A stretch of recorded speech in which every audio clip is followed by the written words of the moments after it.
भाग नंबर 11 का यह हाल है कि यहाँ पर कुदरती बारिश का पानी घरों में नहीं जाता, नाली का पानी घरों में जाता है। जी। सबसे पहला नाम जो है अब्दुल सत्तार।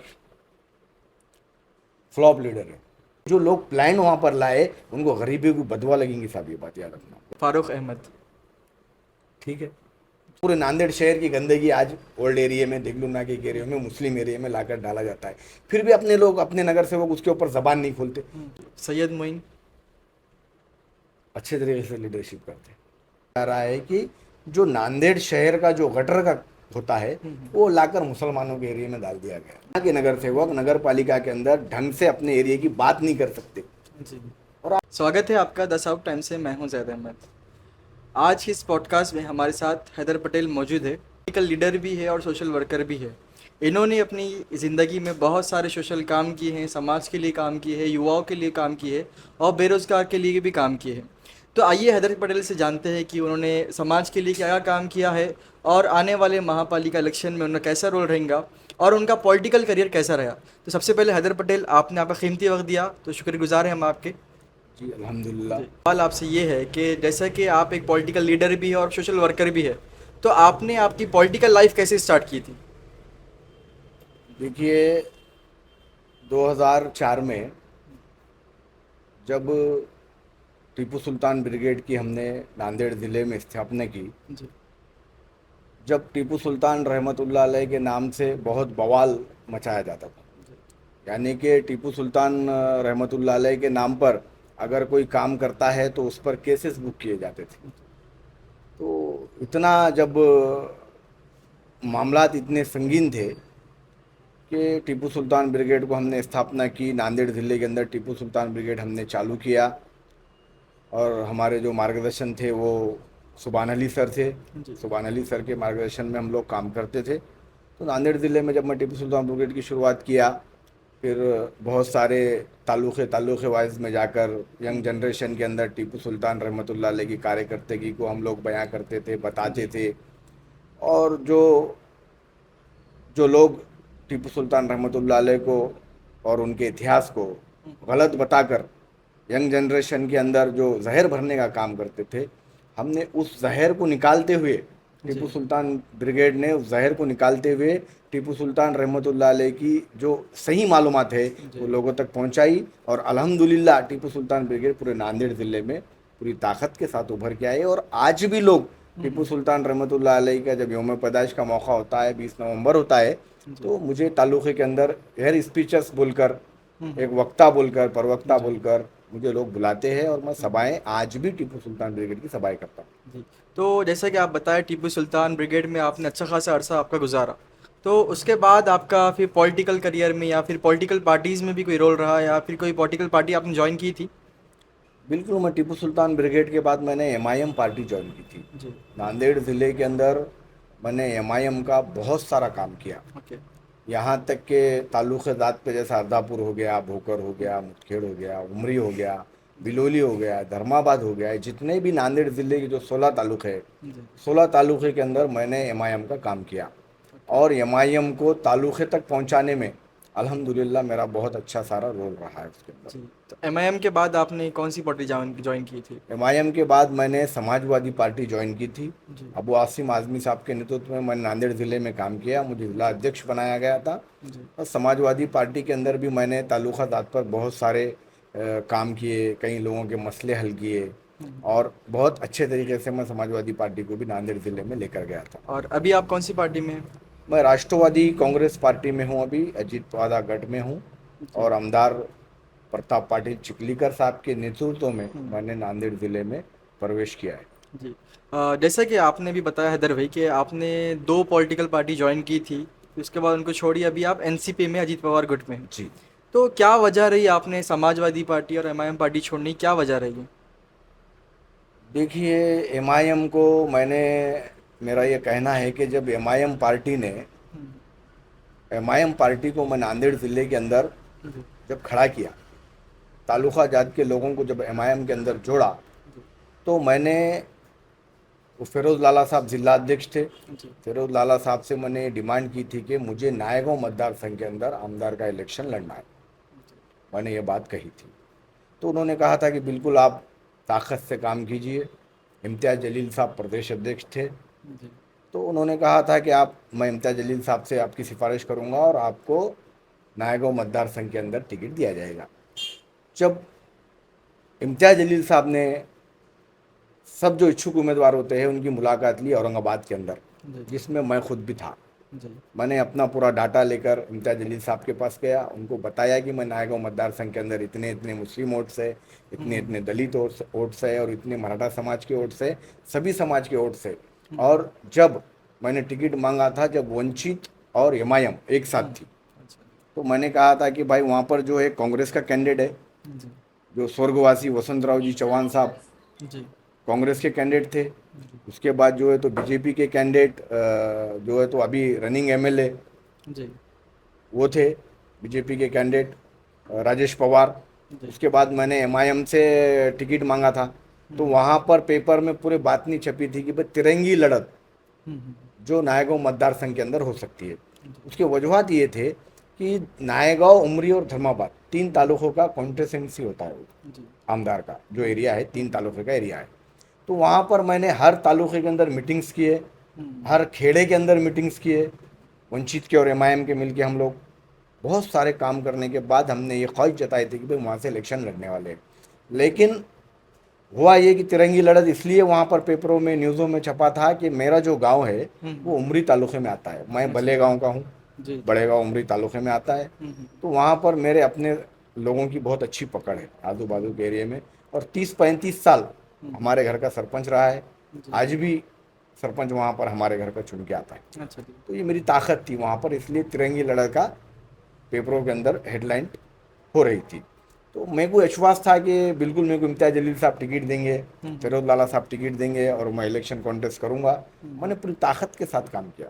ओके लेकिन हुआ ये कि जब फॉर्म भरने की डेट आई, जी तो कई लोगों ने कहा कि नहीं, अब एमआईएम के उम्मीदवार हैदर पटेल है, एमआईएम के उम्मीदवार हैदर पटेल है। जी तो मैंने अपना एक फॉर्म अपक्ष भरा जी और एक फॉर्म एमआईएम का भरा। जी लेकिन 2:30 बजे तक मुझसे कहा गया कि आपका बी फॉर्म आ रहा है, ओके बी फॉर्म आ रहा है। लेकिन जब मैं 3 बजे देखता हूँ, 3 बजे जब मैं देखता हूँ, तो जो पूरी ज़िंदगी बीजेपी का काम किया एक शख्स ने, बीजेपी के बैनर्स लगाए, बीजेपी के कार्यकर्ता के तौर पे उसको माना गया नांदेड़ जिले में, उसको एमआईएम टिकट दे दिए। अच्छा बीजेपी के मानने वाले को एमआईएम का टिकट लगाकर बी फॉर्म 1 नायगांव में भरा गया अच्छा और मेरा टिकट काट दिया गया। क्या नाम था उनका एजाज नाम था उनका, एजाज। अच्छा जी जी ओके उनको टिकट दिया गया, मेरा टिकट काट दिया गया। अच्छा तो ये सारी बहरहाल बातें हुई। बाद में फिर मैं एमआईएम के लोगों के पास फिर गया कि मतलब ये कैसा, तो उन्होंने कहा कि भाई हमने ये टिकट दिया ही नहीं है हमारे पास से। वो कुछ पत्रकार परिषद हुए वगैरह वगैरह, मगर वो बी फॉर्म सक्सेस हो गया था अच्छा जी और एमआईएम के कैंडिडेट बोल के उन्होंने घोषित हो गए थे। मैं था अपक्ष कैंडिडेट, मगर मैंने फिर भी अपक्ष के तौर पर मैंने नायगांव विधानसभा मतदार संघ के अंदर इलेक्शन मैंने लड़ा जी और पूरी ताकत के साथ लड़ा और एंडिंग तक लड़ा। कोई मैनेजमेंट का कोई मसला ही नहीं था। ओके तो उसके बाद आपने एमआईएम छोड़ दी थी उसके बाद मैंने एमआईएम नहीं छोड़ी थी। जी उसके बाद फिर मैं एमआईएम में ही था। ओके ठीक है फिर एमआईएम में मुझे नायगांव की जिम्मेदारी दी गई थी कि आप वहाँ पर नगर पालिका के इलेक्शंस लड़ाए, आपके नाम के बी फॉर्म आए हुए हैं। तो मैंने जब सर्वे किया, तो जब मैं नायगांव मतदार संघ के अंदर गया, तो लोग बोल रहे थे कि पटेल साहब आप एमएलए के कैंडिडेट थे, जी तो तब आपको आपकी पार्टी ने साथ नहीं दिया, हम्म अब हम आपका साथ नहीं देंगे। अच्छा वहाँ के अवाम का बोलना ऐसा था कि अब हम आपका साथ नहीं देंगे, यहाँ पर आपको कोई कैंडिडेट लड़ेगा नहीं या मिलेगा नहीं, जब ओके तक आप समझो पार्टी छोड़ते नहीं, अच्छा अच्छा जब तक हम लोग आपका साथ नहीं देंगे। उसके बाद फिर मैंने एमआईएम को छोड़ा। जी ये आपने इसके बाद फिर समाजवादी पार्टी ज्वाइन की जी तो फिर समाजवादी छोड़ने का क्या रीज़न रहा आपका ठीक है, समाजवादी पार्टी, अबू आसिम आज़मी साहब बहुत अच्छे लीडर है, जी कौम के हमदर्द भी है, जी ये बात तो मैं एक्सेप्ट भी करता हूँ ओके और बहुत अच्छे से वो मार्गदर्शन भी करते हैं, काम भी करते हैं। लेकिन समाजवादी पार्टी के अंदर जो उनकी निचला जो बॉडी है, जी जैसे प्रदेश की बॉडी होती है, वो प्रदेश की बॉडी अबू आसिम आज़मी साहब के कार्यों को महाराष्ट्र तक, नांदेड़ जिले तक पहुंचने ही नहीं देती। अच्छा जी अगर हम कुछ काम करते हैं, अगर मैंने कोई अच्छा काम किया है, तो मेरे को शाबाशी मिलनी चाहिए कि आपने बहुत अच्छा काम किए है, नांदेड़ ज़िले के अंदर आपका बहुत अच्छा काम है। लेकिन हो ये रहा था कि हम काम बहुत सारा कर रहे, लेकिन वहाँ पर दिखाया ही नहीं जा रहा हमारे काम को। जी। इसलिए मुझे लगा कि भाई अगर ये हालात रहेंगे तो कई लोगों के नांदेड़ ज़िले के अंदर मसले मसाइल है। हम ये चाहते हैं कि हमारा लीडर ऐसा हो कि हमने एक फ़ोन किया तो वो फ़ोन उठाना चाहिए और हमारे इश्यूज़ के ऊपर बात करना चाहिए। हमारे इश्यूज़ मतलब मेरे कोई घर के इश्यूज़ होते नहीं है, मेरा कोई 2 नंबर का कारोबार है ही नहीं, मैं कभी मेरे लिए फ़ोन करता नहीं, मैं सिर्फ अवाम के लिए फ़ोन करता हूँ। क्योंकि नांदेड़ ज़िले में जो 16 तालुक़े हैं, 16 तालुक़े के अंदर हर तालुक़े में 200-500 लोग मेरे पहचान वाले हैं, जी। मेरे मानने वाले हैं, मेरे पदाधिकारी है, मेरे कार्यकर्ता है। तो वो लोगों की ख्वाहिश होती है कि हैदर पटेल ने हमारा कोई भी काम हो करना चाहिए, अच्छा। और वो विषय से उन्होंने अपने को फ़ोन करते हैं, साहब ये पुलिस स्टेशन का काम है, साहब ये तहसील का काम है, साहब ये नगर पालिका का काम है। तो मैं जो अपने तौर पे होता है वो तो करता ही हूँ, जी। लेकिन मेरे तौर पे जो हैंडल नहीं होता है, मैं चाहता हूँ कि मैं जिसे लीडर मानता हूँ वो लीडर ने एक फ़ोन कर मेरे कार्यकर्ताओं का, मेरे लोगों का, मुस्लिम समाज का, अल्पसंख्यक समाज का काम करना चाहिए। अच्छा। हैदर भी, जैसा कि आप पहले एमआईएम में थे, हमने देखा 2012 में एमआईएम के तकरीबन यहाँ पर 12 से 11 कॉरपोरेटर्स थे, लेकिन उसके बाद ज़ीरो पे आ गए। तो क्या लगता है आपको इसकी क्या वजह हो सकती है? नहीं, जो लोग चुन के आए थे जी। वो लोगों ने काम ही नहीं किया ना। महानगर पालिका के अंदर जो नगर सेवक चुनकर आए थे उन्होंने कहाँ तरक्याती काम किए मेरे भाई। मेरा बोलना ये है कि अगर लोग किसी और को गिराकर तुमको चुनकर ला रहे हैं तो वो 5 सालों में तुमने जो तब्दीली की है जी। वो बताना चाहिए। तो चाहे वो कांग्रेस के नगर सेवक हो या फिर बाद में इमाम के नगर सेवक हो, लेकिन 25 साल में जी। प्रभाग नंबर 11 में कोई तब्दीली नजर नहीं आई और आज भी कोई तब्दीली नहीं है यहाँ पर, जी। इसीलिए वो ज़ीरो हो गया था सिचुएशन। अगर पूरा ओल्ड सिटी देखेंगे, यहाँ पर डेवलपमेंट 0% है। जी। और वही आप चले जाएंगे न्यू सिटी में, वहाँ पर आपको डेवलपमेंट मिलेगा, वहाँ पर गार्डन मिलेगा, सैर व तफरी के लिए पार्क मिलेगा, हर चीज़ मिलेंगे आप। लेकिन ओल्ड सिटी में हर जगह कचरा है, गंदगी है, और रोड यहाँ पर सही नहीं है, ड्रेनेज सिस्टम सही नहीं है। तो क्या लगता है इसकी क्या वजह हो सकती है? इसकी वजूहत ये रहे कि ओल्ड सिटी के जो लोग हैं, मतदार है, वोटर्स है, जनता है, इन्होंने बार बार रिमाइंडिंग कर वही नगर सेवक को चुनकर दिया है जो काम नहीं करता। सबसे पहले यहाँ पर मैं अवाम से ये कहना चाह रहा हूँ कि आप हर 5 साल को नगर सेवक बदलिए। आप हर 5 साल को नगर सेवक बदलिए। नगर सेवक बदलेगा तो आपके वार्डों में तब्दीली आएगी, आपके काम होंगे। क्योंकि क्या होता है कि एरिया के अंदर एक नगर सेवक को आप 5 साल चुन के देते हैं, वो 5 साल काम ही नहीं करता, फिर आप उस नगर सेवक को क्यों चुन के देते हैं जो काम नहीं करता है आपका? फिर आप नगर सेवक बदलिए ना, आप नगर सेवक बदलिए, आप जो है सो पार्टी बदलिए।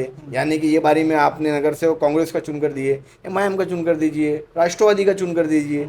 आप जो काम करेगा आपका, आप हमेशा उसको चुन कर दीजिए। वजूहत यही रही है यहाँ की कि रिमाइंडिंग, बस वही नगर सेवक बार बार वही चेहरा आ रहा है, उसे तो मालूम है कुछ काम करना ही नहीं है अपने को। और यहाँ की थिंकिंग क्या हो गई नगर सेवक की, इलेक्शन आया तो वोट को पैसे दो, वोट लो, और पब्लिक जब वोट लेके पैसा देगी तो बिजनेस हो जाएगा वो, आप उसको बोल नहीं सकेंगे। आप एक बार एक मर्तबा यंग जनरेशन के अंदर नौजवान लोगों को चुनकर दे, बिना पैसे के चुनकर दे, आप गिरेबान पकड़ कर उससे काम ले सकते हैं और वो आपका काम भी करेगा। इसकी वजूहत यही रही है कि अपने पुराने शहर के कि यहाँ पर नगर सेवकों ने कुछ काम नहीं किया, इसलिए अपना एरिया डेवलप नहीं। लेकिन एक ये भी आता है कि जो न्यू सिटी के जो एरियाज़ है वहाँ पर ये नगर सेवक बार बार चुन के आए हैं, रिपीट हुए हैं, लेकिन उन्होंने वहाँ पर तो वो डेवलपमेंट किया। लेकिन यहाँ पर हम देखेंगे 20 से 25 साल या 40 सालों से नगर सेवक चुन के आते हैं, चाहे कोई भी पार्टी करो, लेकिन वो डेवलप नहीं करते। फिर वो डेवलप क्यों, न्यू सिटी के जो नगर सेवक है वो डेवलपमेंट करते हैं और ये लोग डेवलपमेंट क्यों नहीं करते? क्या वजह है? देखिए साहब, सबसे पहले मैं ये बात कहूँगा जी। कि जो पढ़े लिखे लोग होते हैं हम्म। वो पढ़े लिखे लोग अपने अवाम की नुमाइंदगी नगर पालिका में करते हैं। जी। लेकिन आप अगर अनपढ़ लोगों को चुनकर दोगे तो आपकी नगर पालिका के अंदर नुमाइंदगी कौन करेगा? यहाँ के नगर सेवक नगर पालिका के अंदर ढंग से अपने एरिया की बात नहीं कर सकते जी।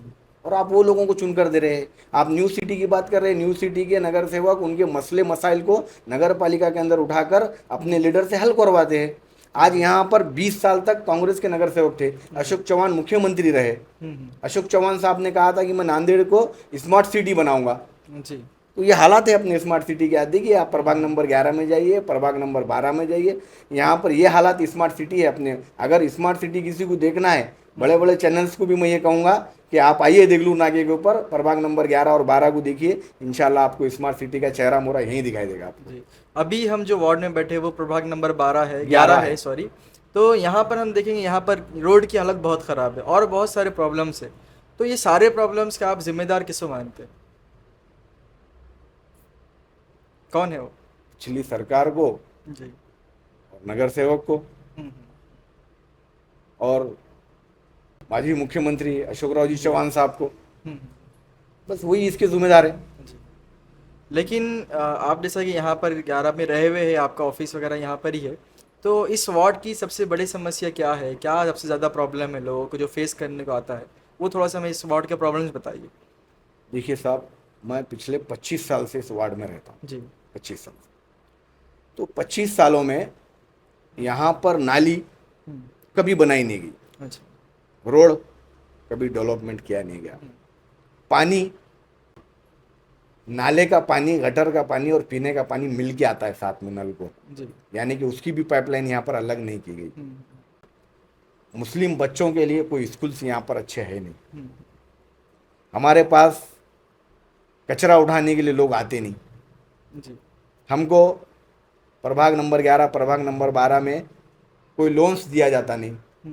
ये स्लम एरिया बोलकर यहाँ पर उसको डाल दिया गया है। जी।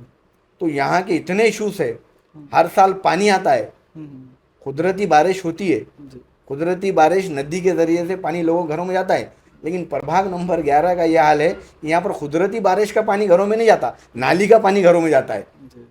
यानी कि वो पानी जाने के लिए यहाँ पर अच्छे नाली भी नहीं बनाए गए। आज इमरान कॉलोनी के हालात है, लक्ष्मी नगर के हालात है, इस्लामपुरे के हालात है कि नाली का पानी लोगों के घरों में जाता है, लेकिन आज तक वो नाली का डेवलपमेंट यहाँ पर हुआ नहीं है। यहाँ अच्छे रोड नहीं है, पीने के लिए पानी साफ आता नहीं है।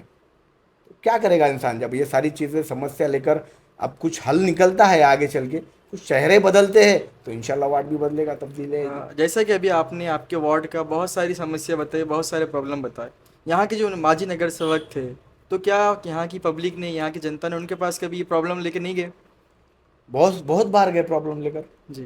तो सॉल्व नहीं हुआ प्रॉब्लम? नहीं सॉल्व नहीं हुआ प्रॉब्लम। क्या प्रॉब्लम बोलते अगर हैं सॉल्व होता था तो ये सारी चीज़ें चेहरा मोहरा बदले हुआ दिखता था आपको। जी। कर रहे हैं, आ रहे हैं, आएंगे, देखेंगे, जाएंगे, साहब घर पे नहीं है, हम्म। ये सारी बातें ऐसी बातें होती है फालतू की, लेकिन काम कुछ होता नहीं है वार्ड के अंदर। एक सवाल मेरा आपसे ये है कि जैसा कि अभी पूरे महाराष्ट्र में महायुति की सरकार है, इसमें एनसीपी अजीत पवार, बीजेपी और शिवसेना एकनाथ शिंदे के है। तो अभी नांदेड़ में ही महापालिका के इलेक्शन है पिछले आने वाले 2 या 3 महीने में। तो क्या इसमें भी एनसीपी और महायुति की गठबंधन के साथ वो इलेक्शन लड़ेंगे या फिर सब सेपरेट लड़ेंगे? नहीं, देखिए अभी तो फिलहाल 100 बड़ा वर जैसा कि बोलते हैं अपन, जी। अलायंस के साथ नहीं है जी। और अकेले ही इलेक्शन लड़ने की पूरी तैयारी हमारे नेता और हमारे नांदेड़ ज़िले के मार्गदर्शन और जो है सो एक लोहा कंधार के अच्छे आमदार जो सभी समाज को साथ में लेके चलते हैं, प्रतापराव पाटिल चिखलीकर साहब और भास्कर जी पाटिल खतगांवकर साहब, पोकरना साहब और हमारे मौलाना अंबरडे साहब, ये सारी जो अच्छे जो लोग हैं, ये लोग आज काम कर रहे हैं नांदेड़ ज़िले के अंदर और महानगर पालिका इन्हीं के नेतृत्व में ये लोग सिंगल लड़ाने वाले हैं। जी। एक हमने ये भी देखा कि जैसे पहले आप एमआईएम में थे, उसके बाद आप समाजवादी में थे, तो लेकिन ये दोनों पार्टीज़ में भी आप बड़ी पद पे थे, ज़िला सदर या शहर सदर आप कुछ थे। तो लेकिन एनसीपी में आप पिछले कई सालों से या 1 से या 1.5 साल से कुछ है, तो यहाँ पर अभी तक आपको कोई पोस्ट नहीं मिली, तो क्या वजह है इसकी? देखिए वजूहत ये रहे है कि नांदेड़ ज़िले के अंदर मेरी बहुत अच्छी पकड़ है और नांदेड़ ज़िले में मुस्लिम समाज बहुत ज़्यादा मुझे मानता है। दरअसल यंग जनरेशन के अंदर नांदेड़ ज़िले में मेरा बहुत काम रहा है। जी। तो कहीं ना कहीं कुछ लोग अपने ही होते हैं जो भाई ये आगे चले जाएगा, आगे बढ़ जाएगा, अगर इसे कोई पोस्ट मिल जाएगी तो नांदेड़ ज़िले में जो है तो मुसलमानों में सिर्फ हैदर पटेल ही चलेगा, ऐसी सोच रखने वाले लोग कुछ लोग होते हैं ऐसे जो तरह तरह की बातें बोल कर कि भाई इसे कहीं ना कहीं रुकना चाहिए, कैसा कहीं रुकाना चाहिए। लेकिन मुझे इस बात का यकीन है कि मैंने प्रतापराव पाटिल चिखलीकर साहब के हाथ पर राष्ट्रवादी में प्रवेश किया है और बहुत जल्द वो मुझे बिल्कुल कोई ना कोई पोस्ट से नवाजेंगे और नांदेड़ ज़िले में काम करने का मौका देंगे। नहीं, इसमें अगर ये तो नहीं होता है कि जैसा कि अजीत पवार की एनसीपी है, इसमें ये तो नहीं आया कि माइनॉरिटीज़ के आप है, आप मुस्लिम है, इस वजह से आपको आगे नहीं आने दे रहे? नहीं, मुझे ऐसा लगता नहीं है, क्योंकि अजीत दादा पवार साहब जो है, वो अजीत दादा पवार साहब एक बहुत ही सेकुलर है, सेकुलर माइंड रखते हैं। और वो कहते भी है कि भाई जो हमको सियासत करना है वो फुले शाहू अम्बेडकर और सभी समाज की सियासत करना है, ये जी। उनके अल्फाज है। तो मुझे नहीं लगता कि ऐसा कुछ है, लेकिन हो सकता है ऐसा कि भाई कुछ लोग अपने ही हैं जो मुझे रोकना चाह रहे, लेकिन इंशाअल्लाह ताला ये भी मसला हल हो जाएगा। जी। एक अहम सवाल मेरा ये है कि जैसा कि आपने बताया कि आप पिछले 25 सालों से लोगों की खिदमत कर रहे हैं, सोशल वर्क का काम कर रहे हैं। तो नांदेड़ का जो ओल्ड सिटी है हमारा, उसका डेवलपमेंट कितना नहीं है, यानी कि यहाँ पर क्या क्या प्रॉब्लम्स है, और हमारी जो जनता है, हमारी जो ऑडियंस है, उनको बहुत सारे प्रॉब्लम्स का पता नहीं। तो आप हमारे ज़रिए से यहाँ के जो ओल्ड सिटी का जो प्रॉब्लम है वो थोड़ा हमारे सामने रखिए, क्या क्या प्रॉब्लम है? देखिए, सबसे यहाँ पर जो सबसे बड़े प्रॉब्लम से वो बता रहा हूँ जी। आपको मैं। यहाँ पर रोड अच्छी नहीं है जी। और रोड का काम होता नहीं है। और नाली का जो पानी है रोड पे से बहता है। जी। पीने का जो पानी है टाकी का, वो गंदगी के साथ मिलकर पीने का पानी आता है। उससे हमारे कई बच्चे बीमार होते हैं, दवाखाने को पैसे लगाना पड़ता है। यहाँ पर कोई गवर्नमेंट हॉस्पिटल के अंदर सुविधा नहीं है। यहाँ पर जो पानी की टाकी के पास हॉस्पिटल है जी। उसमें कहीं सुविधा नहीं है। और उसके अलावा बार बार ये काम किया जा रहा है कि जो नांदेड़ शहर का जो गटर का होता है वो लाकर मुसलमानों के एरिया में डाल दिया गया। आज गाड़ेगांव रोड के ऊपर सेफ्टी प्लांट बनाया गया है। वो वहाँ पर साहब जो गरीब लोग अपने पाई जमा कर कर एक एक रुपया जमा कर कर अपना पेट काट कर वहाँ पर प्लॉट लिए थे अपना गरीबी का घर बनाने के लिए। वो प्लान आने की वजह से वो लोगों को प्लाट बेचकर जाना पड़ा। जो 5 लाख रुपए का प्लाट था सब वो 1 लाख रुपए में बेच कर गए। तो ये जो लोग प्लान वहाँ पर लाए उनको गरीबी की बदवा लगेंगी साहब, ये बात याद रखना, गरीबों की बदवा बिल्कुल उनको लगेंगी। और आप खुद देखेंगे कि ये चीज़ वहाँ पर जो गरीब की हाय बदवा लेता है वो कभी आगे नहीं जाता। तो ये लोगों ने वहाँ तक यहाँ पर काम किया है कि पूरे नांदेड़ शहर की गंदगी आज ओल्ड एरिया में, देगलू नाके के एरिया में, मुस्लिम एरिया में लाकर डाला जाता है। फिर भी अपने लोग, अपने नगर सेवक उसके ऊपर जबान नहीं खोलते। तो मैं ये पूछना चाहता हूँ नगर सेवकों से, आप किसकी नुमाइंदगी कर रहे? आप किसकी नुमाइंदगी कर रहे? आपको जिन जो लोग चुन के दिए आप उनकी नुमाइंदगी कर रहे, या फिर आप जो लीडर, आप जो लीडर को अपना आगा मानते उसकी नुमाइंदगी कर रहे? आप उसकी चापलूसी कर रहे। मैं पूछना चाहता हूँ, अगर जब आप बोल सकते तो आप बोलना चाहिए था ना, मुस्लिम एरिया के अंदर शिफ्ट प्लान क्यों? आप ये शिफ्ट प्लान उधर लेके जा सकते थे, बाहर सिटी के बाहर। लेकिन आपने जो देगलूर नाके का एरिया है, मुस्लिम एरिया, वहाँ पर लाकर डाला है। उससे मच्छर होते हैं, उससे गंदगी से बीमारियाँ होती है। कई लोग हमारे आज बीमारी के अंदर मुतवला है यहाँ पर देगलूर नाके के। यहाँ पर कभी मच्छर की फवारनी नहीं होती, ऐसे मोटे मोटे मच्छर एरिया के अंदर। यहाँ पर खुले आम है कि नहीं, दूसरे जानवर घूमते हैं, उनका कोई इलाज नहीं किया जाता। क्यों भाई? ये मुस्लिम एरिया है इसीलिए ना, सिर्फ मुस्लिम एरिया है इसीलिए ये हालात ऐसे है। तो मैं यही कहना चाहता हूँ कि अवाम से कि आप जब वोट आपका दे रहे, चाहे किसी भी दीजिए, किसी को भी दीजिए, तो देखिए कौन से कैटेगरी का इंसान है, आप किसको वोट दे रहे। 5 साल तक आप जिसको वोट दे रहे हैं आपको पछतावा ना हो, ऐसे आदमी को आप वोट दे। और ऐसे आदमी को आप चुनकर देना चाहिए जो आपके ये सारे मसले मसाइल को महानगर पालिका के अंदर आंख में आंख डालकर कमिश्नर से बात कर सके, अपने लीडर से बात कर सके, और अवाम के मसले और वार्ड के मसले, प्रभाग के मसले हल करा सके। ऐसे लोगों को जब तक आप चुनकर नहीं देंगे, आप यहाँ पर कोई तब्दीली होने वाली नहीं है। अब आप प्लेग्राउंड, देगलूर नाके पे प्लेग्राउंड बनेगा ये बोलकर वो कचरा साफ करके कचरा लेके जाके दूसरी तरफ डाला गया। आज वहाँ पर प्लेग्राउंड, बच्चों को खेलने के लिए गार्डन बनाते बोले, क्या बन रहा साहब वहाँ? ये सेफ्टी प्लान। जी। अच्छा। अरे क्या मुसलमानों के नसीब में खाली सेफ्टी प्लान ही चाहिए क्या? क्या क्यों हमारी कोई ज़िंदगी नहीं है क्या? हमारे बच्चे क्या खेलना नहीं चाहिए क्या? क्या हमारे बच्चे पढ़ना नहीं चाहिए क्या? हमारे बच्चों को कोई आरक्षण नहीं? हमारे कोई आरक्षण नहीं पढ़ाई के अंदर? क्यों भाई? क्यों हमारे बच्चे क्या अबुल कलाम आज़ाद नहीं बनना चाहिए क्या? क्या हमारे बच्चे जाके आर्मी में देश की सेवा नहीं करना चाहिए क्या? क्या हमारे बच्चों की ख्वाहिश नहीं होती है क्या? क्या हमारी ख्वाहिश नहीं है क्या कि हमारे बच्चों ने अच्छी तालीम हासिल करके देश की सेवा करना चाहिए? हमको भी आरक्षण देना चाहिए। तो सिर्फ और सिर्फ मुसलमानों के साथ ये हालत क्यों? मैं ये पूछना चाह रहा हूँ बड़े लीडरों से, जो बड़ी लीडरशिप करते हैं, मैं उनसे पूछना चाह रहा हूँ कि ये सारी चीज़ें कब हल होंगी? कब मुसलमानों को आरक्षण मिलेगा? कब मुसलमानों के एरिया के तरक्याती काम होंगे? कब मुसलमानों के एरिया के अंदर जो तो बड़े लोग नज़र डालेंगे, फंड्स देंगे? आज नाके के एरिया को कोई ना आमदार फंड देता, ना खासदार फंड देता। और अगर से हम किसी के पास गए कोई फंड्स लाने का है तो ये लोग काम नहीं करने देते, माजी नगर सेवक जो है वो लोग। जी ये टकेवारी के मामले चल रहे सब, जी समझे ना। आज जो हालात नहीं बदल रहे वो टकेवारी की वजह से नहीं बदल रहे, और जब तक यहाँ पर तब्दीली नहीं होगी जब तक हालात बदलने वाले नहीं है। जैसे कि अभी आपने बहुत सारी समस्या बताई, बहुत सारे प्रॉब्लम बताए, गंदगी के जो बताया आपने, सेफ्टी टैंक वगैरह बताए। मेरा एक सवाल आपसे ये है कि यहाँ पर पिछली बार जो है मेजोरिटी में कांग्रेस रही, मेयर कांग्रेस का रहा, डिप्टी मेयर कांग्रेस का रहा, और ख़ासकर मुस्लिम का जो चेहरा है वो उन्होंने दिया है मुस्लिम डिप्टी मेयर को। तो उसके बाद भी मुसलमानों के जो एरियाज़ है वहाँ पर इतनी गंदगी, जैसे अभी आपने बताया, बहुत सारे प्रॉब्लम्स है। यहाँ जो है ना सेफ्टी टैंक यहाँ बनाया जा रहा है अपने एरिया में। तो ये लोग रहने के बावजूद भी फिर इतना क्यों परेशानी हो रही? सब इन्हीं की तो देन है, जी। सेफ्टी प्लान किसकी देन है? इन लोग क्या आवाज़ नहीं उठाते इनकी मुसलमानों देन है।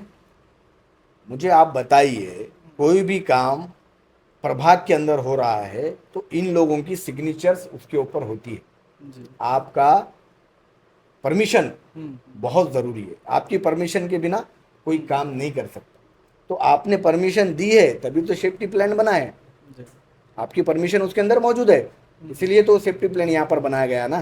सेफ्टी टैंक जो बनाया गया इसीलिए बनाया गया। आप अगर चाहते तो गार्डन बना सकते थे, आप अगर चाहते तो बड़ा मुसलमान या मुस्लिम बस्ती के अंदर हॉस्पिटल बना सकते थे, आप अगर चाहते तो बड़ा कॉलेज बना सकते थे, आप अगर चाहते तो मुसलमानों की तरक्की के लिए बहुत सारे काम कर सकते थे।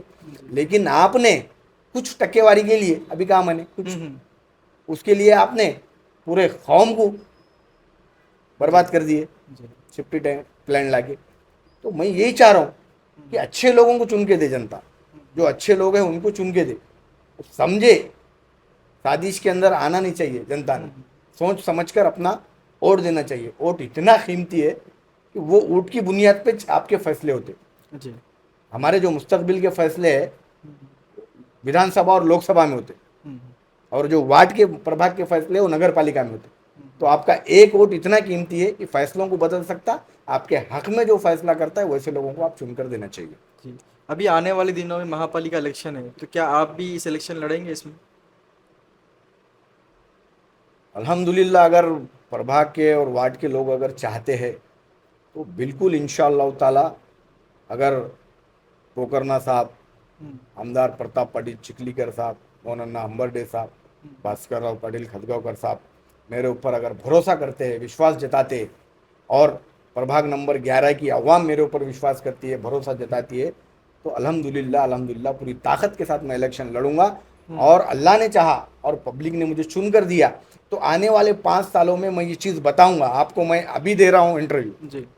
इंशाल्लाह जब 5 साल मैं नगर सेवक रहूँगा उसके बाद मेरा इंटरव्यू आप लेंगे तो आप पहले रोडों का, नालियों का जो मसले मैं बता रहा हूँ वो मसलों का आप वीडियोस बनाएं, उसके बाद मेरा इंटरव्यू ले। इंशाअल्लाह ताला पूरी ताकत के साथ मैं काम करूँगा। अगर आप इलेक्शन लड़ते हैं और आप जीत के आते हैं तो आप सबसे पहले कौन से मुद्दे उठाएंगे यहाँ के?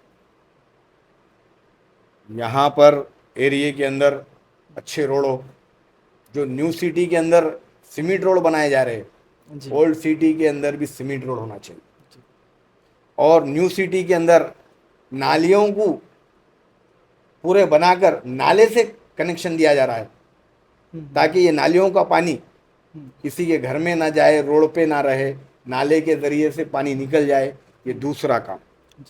तीसरा काम, यहाँ पर जो गरीब लोग हैं सबको घरकुल होना चाहिए, जी। और घरकुल के अंदर 5 लाख रुपए की स्कीम होना चाहिए, ताकि गरीब आदमी, अभी जो स्कीम है 2.5 लाख रुपए की है तो पैसे लगाकर बनाएगा कहाँ से? जब गरीब आदमी है तो पैसे उसके पास रहते नहीं है। 5 लाख की स्कीम होनी चाहिए, इंशाल्लाह हम वो भी कोशिश करेंगे। और बच्चों के लिए एक बहुत बड़ा अच्छा अल्हम्दुलिल्लाह हॉस्पिटल यहाँ पर हम तामीर करेंगे, और एक अच्छा स्कूल बच्चों के लिए होना चाहिए। जो गरीब लोग हैं आज प्राइवेट स्कूल में पढ़ा नहीं सक रहे बच्चों को, जी। तो उनके लिए गवर्नमेंट की तरफ से एक अच्छा स्कूल यहाँ पर मुस्लिम एरिया में, देगलू नागे के एरिया में होना चाहिए। और ये जो